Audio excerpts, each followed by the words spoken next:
जिंदगी में एक ऐसा समय जरूर आता है जब सारी दुनिया हमारे खिलाफ हो जाती है। हम सब कुछ सही कर रहे होते हैं, फिर भी लोग हमें गलत समझ रहे होते हैं। हम सबकी नजरों से गिर जाते हैं और जब ऐसा होता है तो इंसान टूट जाता है। जब कभी तुम्हारे साथ ऐसा हो तो खुद को याद दिलाना कि तुम गलत नहीं बल्कि तुम अलग हो, तुम सही हो। क्या हुआ अगर दोस्त साथ नहीं? क्या हुआ अगर प्यार पास में नहीं? क्या हुआ जो तुमने घर छोड़ दिया? क्या हुआ जो सबने तुमसे मुंह मोड़ लिया? ये दुनिया की भीड़ सही लोगों को समझ ही नहीं पाती। उनके सपने, उनकी सोच, उनकी सच्चाई को नहीं समझ पाती। जब 100 लोग गलत काम कर रहे हों और एक सही काम करता है तो उस अकेले सही इंसान को झूठा और गलत साबित कर दिया जाता है। जब ऐसा होता है तो वो इंसान टूट जाता है। और जब कभी तुम्हारे साथ ऐसा हो तो खुद को याद दिलाना कि तुम गलत नहीं बल्कि अलग हो, तुम सही हो।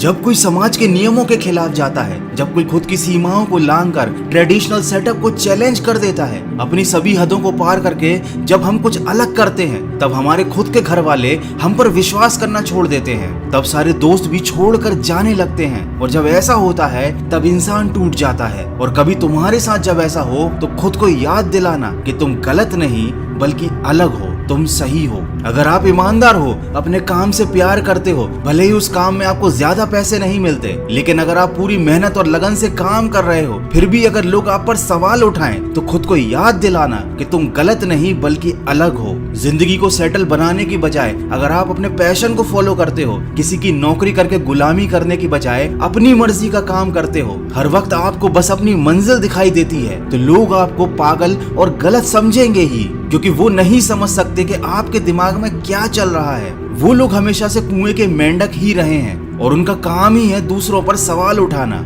उनका काम ही है अगर कोई आगे बढ़े तो उसके पैर खींचना। तुम ऐसे लोगों पर ध्यान देने की बजाय खुद को याद दिलाओ कि तुम गलत नहीं, तुम अलग हो, तुम बिल्कुल सही हो। और अलग होना एक वरदान है। खुद पर भरोसा रखो, आगे बढ़ो, क्योंकि भीड़ बनकर जीवन में कुछ नहीं मिलेगा। तो सकारात्मक सोच के साथ अपने लक्ष्य की तरफ बढ़ते चलिए। मैं मिलूंगा आपसे अगले वीडियो में जो आपके जीवन में सकारात्मक ऊर्जा को भर दे और आपको दिखाए एक सही दिशा। सुनते रहिए मन की आवाज।